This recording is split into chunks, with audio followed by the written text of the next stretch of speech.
Takže kluci, legalizace, jo? Bílá droga.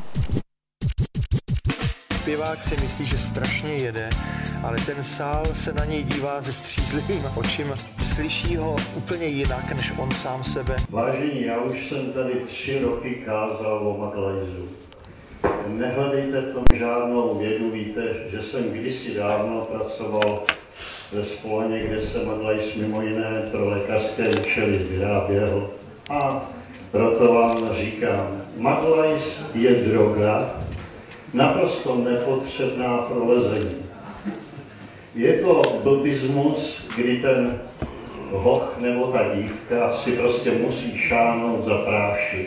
Je to podobná hysterie blbismu jako zpěvači a různí jiní pánové, kteří se tímhle oblbujou psychicky, lezecky.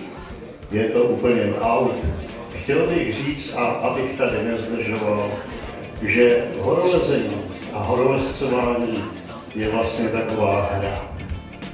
Někteří, kteří v tom najdou poslání sportu a myšlenky, zvítězili.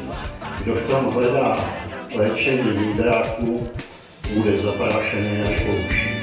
Hlas musí být v pořádku.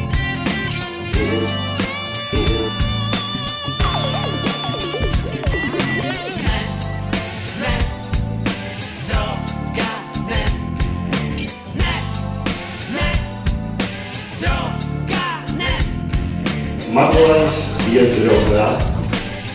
Hlas musí být v pořádku. Hlas musí být v pořádku. Musím si ho ohlídat. Zaspívej sexy a pohoupej pas. Karel drogy ne... Co se stalo? Málo drogy. Hlas